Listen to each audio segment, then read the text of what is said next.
Welcome to the Ketones and Coffee Podcast with Lorenz, where we explore the ketogenic lifestyle and how it can improve your physical and mental health. Each week, we bring you valuable insights and advice from experts to help you on your journey to a healthier lifestyle. This episode is brought to you by BasicKetogenicLifestyle.com, where Lorenz coaches individuals with depression to reverse their symptoms and achieve a healthier, happier life using an evidence-based approach. So sit back, relax, and join us as we dive deep into the world of ketones and coffee. Subscribe to the Ketones and Coffee Podcast today and never miss an episode. I'm so excited for this. We have a very special guest on our podcast today. Please give a warm welcome to Jacie Gregory, a certified nutrition coach and carnivore recipe developer. She brings with her a deep passion for sharing the transformative power of the carnivore diet, along with a delightful array of easy, accessible, and enjoyable carnivore recipes. Jacie is also one of the co-founders of the CIRS Group. That's CIRS, where they offer a supportive community for individuals struggling with chronic inflammatory response syndrome. In this community, they provide a safe place for people to connect, share experience, and uplift one another. Additionally, they also offer valuable resources such as podcasts, books, supplements, and more, all conveniently accessible in one place. Jacie, welcome back. Thank you for having me. It's a pleasure to have you back on the show, Jacie, and again, welcome back. And it's hard to believe that it's been, 100 episodes since your last appearance here. So, welcome back. Thank you so much for having me. I have to tell you, I did prepare myself a cup of coffee for the occasion. Oh, awesome. Yeah, that's great. So we are all ready, and like I said, we love to have you back. Your last appearance was so great, and I learned a lot from your experience, and just happy to have you back here. And then when I looked at your story, I looked at your profile, a lot has transpired since then. So to have this opportunity to reconnect with you is going to be such a fun experience for me and the listeners. So let's talk about that story. Your story has evolved and taken new turns since we've talked 2 years ago, almost. This interview provides a great opportunity for us, for the audience, and especially those who may be unfamiliar with your story, to really get a sense of your journey, right? So I want to revisit your previous, guesting, back when you shared your story into your relationship with food and when you came on the first time. Why don't we start from there? Take us how your experience has shaped this path and take us back to those moments. Yeah, absolutely. Yeah, the past 2 years have had a lot of plot twists, but starting way before carnivore, I grew up eating pretty standard American diet. And then as a teenager, I developed eating disorders and OCD. And at the time I was vegetarian. I don't think that was a coincidence.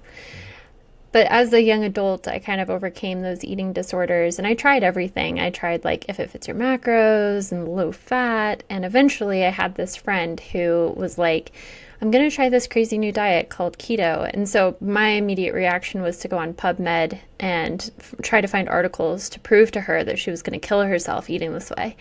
And I was really surprised to find that keto diet lowers inflammation. So I had been dealing with OCD and joint pain for a long time. And I was like, well, I might as well try this. It lowers inflammation, see what happens. So I ended up trying the keto diet, and I really liked it. It really worked for me. I noticed it reduced brain fog. It eased some of the joint pain. And for me, it was difficult because I'm a very black and white human being. I don't see gray very well. So if I was a gram over carbs, I was like, well, might as well eat all of the carbs. So keto specifically was really hard for me to adhere to. And then I heard the Sean Baker, Joe Rogan podcast about carnivore. And I was like, oh, it's easy keto. You don't have to track the carbs. So that's actually what led me to do the carnivore diet, is I'm just lazy. So I ended up trying carnivore. And to my shock, it was completely different than keto for me. For me, keto reduced my brain fog, but carnivore completely eliminated my OCD. So my OCD was always like this intrusive thought in my head. I always called it the toddler in my brain who would tell me like terrible things would happen if I didn't check things all of the time. And my OCD was pretty debilitating. There were times I couldn't leave my home because I would have to check that the door was locked. And then I'd walk down to my car and almost get to my car. And then I'd have that intrusive thought of, hey, is your door locked? So I'd go back and check. And logically, I knew that I wouldn't have left the door if it wasn't locked. But that intrusive toddler would just have me go back and check like 50 times. And eventually I'd get so upset that I just wouldn't leave my house. So for Carnivore to completely resolve that for me was life-changing. It also resolved a lot of the joint pain, and so I ended up pursuing a fitness competition in the summer of 2021, and I believe that is the last time we talked, so that should be the recap up till now. Yes. Then the last time you went here, you came on. Sorry, let me turn this off. So the last time you came on, you said the carnivore diet has allowed you to chase your dreams. Chase your big dreams, and like you said, it completely cured the OCD, freeing you from the restriction. Because I asked you back then, I asked you if the carnivore diet was restricting, or does it feel restrictive, right? And you answered no, if it's freed me from my debilitating OCD, right? And you touched upon it a little bit earlier, and which makes sense because a lot of us feel like, even keto, going on keto, it feels restricting because you're gonna restrict most of the carbs, because we're all coming from the standard American diet, which is 50% of what we eat is carbohydrates, and the keto diet asks to reduce that to almost 10 or 20 grams of carbs. And so for some people that's very restrictive, but I love when you said that it's not restrictive because it's freed you from all these debilitating. You said also you had a lot of inflammation, joint pain as well. That was scoliosis, right? When you talked about it on the show the last time you were here. And so there's... Now is probably a good time to get into the plot twist, because now I don't think it was scoliosis. Okay, let's get to that. Yeah. So following my fitness competition, I had plantar fasciitis. Like, I remember the day after the show, I thought my foot hurt because I had been in heels all night. But it turned out to be chronic, and I had plantar fasciitis for months and months and months. And eventually, I also had uveitis, which is inflammation of the inner eye. And then I had enthesitis, which is inflammation of tendons and ligaments. And I was in debilitating pain. I was walking with a cane. I was unable to see out of my uveitis eye. My pupil was stuck to the lens of my eye, and so it was like malformed. It was just all of a sudden my health just tanked. And initially I attributed it to undereating in preparation for the show. But eventually, I was diagnosed with ankylosing spondylitis, which is a spondyloarthropathy. It's a type of autoimmune disorder. And yeah, I suffered with that for about 6 months until I was diagnosed with CIRS, or chronic inflammatory response syndrome, which is what happens when someone who is sensitive to biotoxins and is genetically unable to eliminate those biotoxins, they are exposed to a biotoxin. So for me, it was mold, but there are a lot of different ones like mold, spider bites, Lyme disease.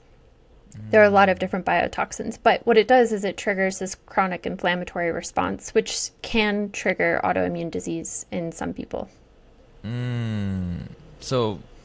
So the mold situation kind of triggered that in you, or did you always have that? I don't. How does that work? Yeah. So with CIRS, you have a genetic predisposition to being really bad at eliminating biotoxins. So they'll actually test you when they diagnose you with CIRS for your genetic haplotypes to identify which biotoxins you might be sensitive to. So I have a really fun one called multisusceptibility. It's like, it could be any of them. It's like the Uno wild card from hell. But for me specifically, it was mold because I was in a home in Florida that just had flooding issues, and there was visible mold. Oh, and then how did you get tested? Yeah, so I was very lucky. I had just had a rheumatologist appointment for my ankylosing spondylitis, and I posted a story about how disheartened I was that I could be in that level of pain for the rest of my life. And Nutrition with Judy Cho, reached out to me, and she was like, "Hey, I think you might have CIRS." So I started looking into CIRS, and it didn't sound like the autoimmune condition that I had. So I was like, "This isn't me," and I shut her down. And then like 2 weeks later, Judy reached out to me again. She was like, "No, really, I think you might have CIRS."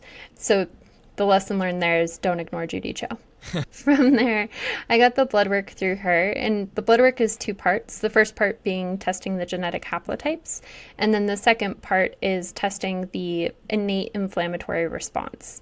So the problem with CIRS is that it triggers an inflammatory response, but it doesn't ever hand that off to the adaptive immune system. So you're kind of stuck in this cycle of inflammation where you don't actually produce the antibodies that'll remove the biotoxin. You don't really have scoliosis. I want to get to help people here to diagnose themselves, because you were confused in the beginning too, right? And it seems like it's hard to diagnose CIRS because of all of these other symptoms. Yeah, so CIRS presents really differently in different people. It seems like there's a few different archetypes. Like there are people who have GI issues. There are people who have joint issues like I did. There are people who have mental health issues like depression is a big one, or chronic fatigue. So there just seems to be different archetypes. But in terms of getting diagnosed with CIRS, there's actually a really strict clinical parameter. So there are 37 symptoms associated with CIRS, and they arrange them into 13 different symptom clusters. And if you have one symptom in a cluster, it counts towards your total cluster count. And if you have 8 of the 13 clusters, it means you are very likely to have CIRS. So it's stuff like ice pick pains, tingling, GI issues, migraines. It kind of crosses the board of everything because it's multi-symptom, multi-system. How many people I'm curious now, how many people are walking around this earth that has CIRS that don't even know they have it, right? Because there's a lot of symptoms, like say 37, right? And then if you have 8, 8 of the 13 symptom clusters. 8 of the 13 clusters. Wow. Okay. So I can actually answer that question for you. 25% of the population have the genetic haplotypes for CIRS. So if you combine the 25% of the population that has the genetic predisposition plus the 50% of buildings that the EPA says is water damaged, that's like 40 million people in the US. Can you explain genetic haplotype to us? Yeah. So the genetic haplotypes are the genes, and genes are basically the instruction set for your body. It determines everything from your eye color to your shoe size, right? But it also really directs the metabolic functions in your body. So one of those being your immune response. So if you have the genetic haplotypes for CIRS, it means that you have the genetic predisposition to be unable to eliminate those biotoxins on your own. Essentially what it does is it triggers that innate immune response but never hands off to the adaptive immune system, meaning you never create the antibodies needed to clear the biotoxin. So which one of these tests, because you've done a lot of tests, right? Which one of these tests that you did were the most helpful to you and accurate? Yeah, well, it's hard to say. So with the CIRS blood work, the haplotypes are super helpful because it helps you identify what you might be sensitive to. So there's like a haplotype specifically for mold. There's a haplotype specifically for Lyme disease. There's a haplotype specifically for spider bites, stuff like that. So it helps you identify what you might be sensitive to. But the second half of the blood work, which tests your innate immune response, is really helpful to determine your treatment. So the treatment that works for CIRS, the only clinically proven path to treating CIRS, is called the Shoemaker protocol. It's 12 steps, but you only have to do 3 steps. Everyone does the same 3 steps. Removing yourself from exposure, taking the binders that will eliminate the biotoxin, and then the last step, which is VIP spray. It's hormone therapy, so it's a naturally occurring hormone in the human body that you supplement. But then the remaining 9 steps are determined by your blood work and your symptoms. So if you have blood work that shows you have low testosterone, you may have to take that step of the Shoemaker protocol. I did not, so I didn't. For a normal person, right, that gets diagnosed, if you even get diagnosed, you're lucky, right? If you actually get diagnosed with CIRS, what's the protocol? I mean, you won't, because for us, and I'm this is very new to me, right? And this is the first time I actually heard about this when I was looking up your story here. A normal person can't. I want to get to help them, right? Because we have, resources in the community, like you said, Judy Cho was actually helping you out, diagnose what's really going on. And for other people, if they're lucky to get diagnosed with CIRS, what's the protocol? What should they do? What's the first thing they need to do? Yeah. So I would say if you have health issues that just aren't being resolved and you have tried nutritional approaches like keto or carnivore and you just aren't getting better, it's time to look into CIRS. And the easiest way to get started down that journey is to look at the symptom clusters. So if you go to the CIRS group on Instagram, I've created a lot of infographics, and one of them is the symptom clusters. So you can actually do the symptom cluster test on yourself there. You can also just Google CIRS symptom clusters. It's CIRS, and you would be able to see if you have 8 of the 13 symptom clusters. From there, there's also what's called the visual contrast sensitivity test. It is vcstest.com. You can take it for free. And what it measures is your ability to see blurred lines. Very interestingly, the biotoxins have a direct impact on your nerve function, but also the chronic inflammation that's just kind of floating around in your tiny little capillaries in the back of your eye reduce your ability to see blurred lines. So if you have 8 of the 13 symptoms and you fail the VCS test, then it's time to do the blood work. And you can either get this through a shoemaker provider, who you could find on survivingmold.com. You can also get it through Nutrition with Judy is where I got mine done. And then if you have the blood markers that indicate you have CIRS, it's time to start working with a shoemaker provider. And again, those can be found at survivingmold.com. And then they'll lead you through the treatment. Okay, we'll link that into the description box below so you guys can check that out. This is great stuff. I mean, You said if keto or carnivore hasn't worked for your symptoms, meaning if you still are experiencing, because what do you mean by when it doesn't work? Yeah. So I think a lot of us go into different dietary approaches because we're experiencing something we don't want to experience. Okay. So if you have like GI issues, if you have like persistent muscle cramps, or you're getting up 72 times in the night to pee, if you stand up and you're lightheaded, if you have vertigo, if you have mood issues or depression, anything like that, like if you pursue a diet and that diet is not resolving those symptoms, why not do the symptom clusters? They're totally free. And then that might lead you down this greater path to healing. So what do you take for it? Is there something that you take for it? Yeah, so the biotoxin binders are really specific. They have a specific receptor size and a specific charge that will grab onto the biotoxin. So most binders that people might be familiar with, like charcoal and clay, are the wrong charge. So they actually repel the biotoxins. So the biotoxin binders are more specific. Typically, the gold standard is called cholestyramine. It's an old school cholesterol med, but it's not a statin. It's a bile acid sequestrant. So that means it grabs onto fat in your bile and removes it.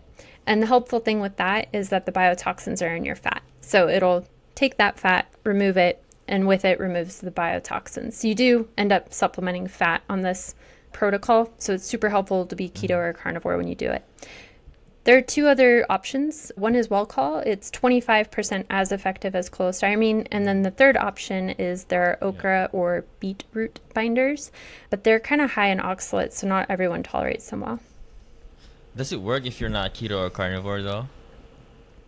Does it? Yes. Yeah. So typically with the shoemaker protocol, like the people who do the shoemaker protocol that are not keto or carnivore, they are typically recommended to eat a low amylose, autoimmune specific low mold diet. So it's like you have 3 different lists of food and you have to cross-reference them to see what you can eat. But then also they have to do fat replacement. So it's like, why not just be keto or carnivore? It's so much easier and you don't have to have like this Venn diagram of 6 different things you can and cannot eat. Yeah, see, that's where what's the word I'm looking for? Compliance comes in, right? If the person is compliant, yeah, okay.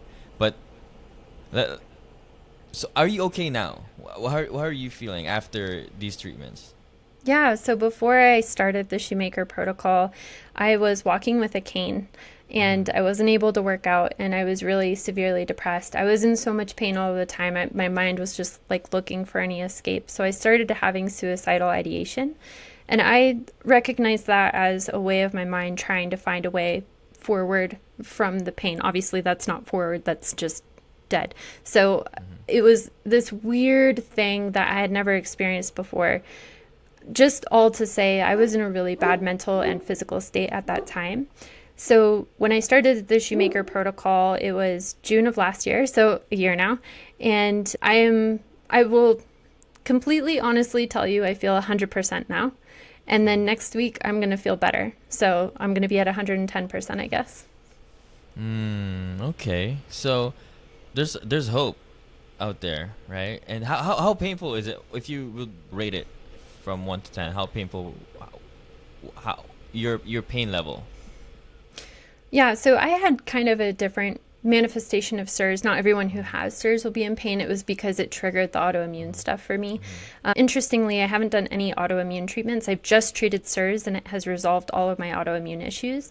But for me, like just existing was like a level 7 of pain. And then if I tried to walk, it would be like an 8 or 9. When I woke up in the morning, my back would be so stiff. I would feel like if I moved wrong, it would break. Yeah.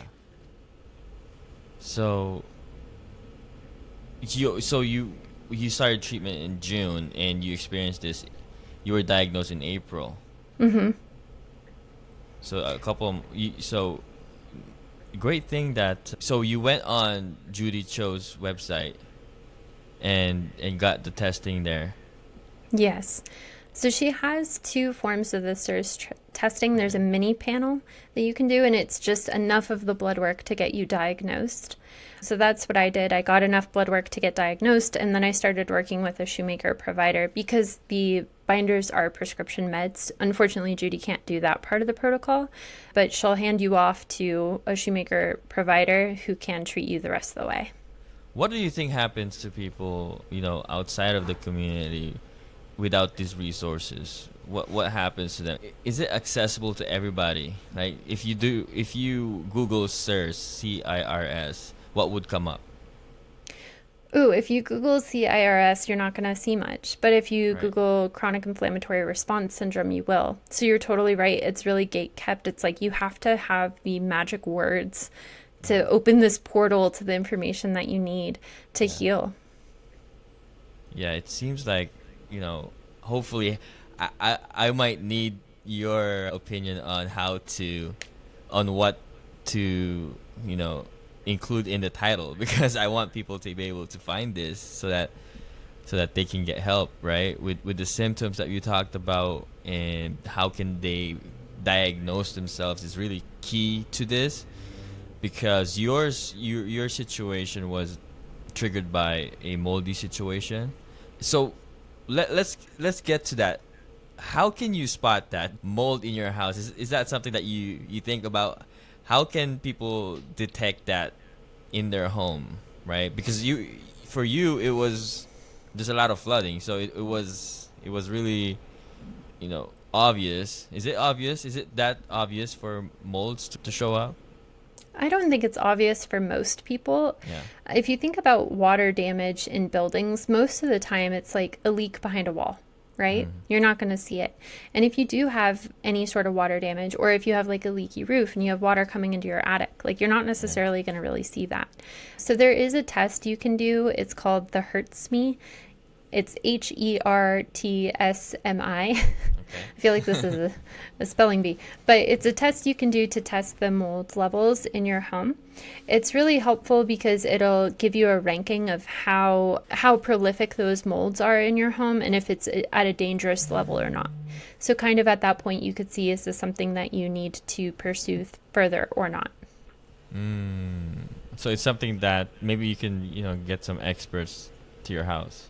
Get Yes. Your house checked. So do you have to get out of that house? It depends. So for me, because I was living with family, it was really easy for me to leave that situation and rent somewhere else. For people who own their homes, they probably want to stay there and remediate. So you had to leave. Yes. So the hard thing with CIRS is like we don't really understand the thresholds. So we know that there are safe and dangerous levels of hurts me, but everyone is so bio-individual. It would be hard to guess, like, if I can be okay and it hurts me 10, could you be okay and it hurts me 10? There's no way to know. But one thing you can do is you can start treatment, and if you stall or plateau, at that point you could look into remediating. Okay. So what else can you tell us to get people some help here? Because I don't have a lot of the information, so I really don't know what to ask you. But what do you think may help our listeners right now? Maybe they found this recording. Talk a little bit about, how we can help them if you haven't discussed it yet. Yeah, absolutely. I would just say if you've been suffering for a long time, I know what it feels like to have learned hopelessness, to have another little nugget of information seem like it's going to open the door for you and heal you, and it be another nugget of disappointment. I know what that feels like. But CIRS is so scientifically backed. That's really what sold me on it. I am a very skeptical person, and so anytime I see something, I'm like, okay, sure. But with CIRS, it has so much research and data behind it. It's so well studied and researched that it finally felt like I found this hope for healing I never thought I could have. And standing on the other side of treatment, I can say with certainty it was the hope for healing I never thought I could have. But when you look at CIRS, because there's so much science behind it, it's kind of like a big Pandora's box of nope. You're like, this feels overwhelming. But what I will say is, even though the treatment protocol takes 12 to 18 months, every moment is worth it, because you only have one place to live, right? Your own body. So why not take the best care of it now so that you can live the highest quality of life you can for as long as you possibly can? And if you just take it one step at a time, that's all you have to do is the next step. You don't have to look at the whole protocol. You don't have to look at all 12 steps. You don't have to look at all 18 months. Just look at your next best step. I love that. What's stopping people from starting it anyway? Is that the length of, you said 18 months? Mm-hmm. I think it's overwhelming, both in the amount of information there is and how, because it sounds so sciencey, it almost sounds gaslighty. So a huge thing with me in the CIRS group was like, how can we make this information more accessible to the average patient? But I think the other part is the cost, and not even so much the cost of the treatment. It's really the cost of remediation, like looking at remediating your home to make sure it's a safe place for you to live. That can be really overwhelming to people. Now you talk about the CIRS group. Can you talk a little bit about that and what got you to start that? Yeah, so when I was diagnosed with CIRS, it was at the same time as my best friend Barbara, Act Like Barbara on Instagram. We were diagnosed at the same time, and we were just so grateful to have each other for support through that we decided to create the CIRS Group, which is an online support community for people who are going through CIRS treatment or think they may have CIRS.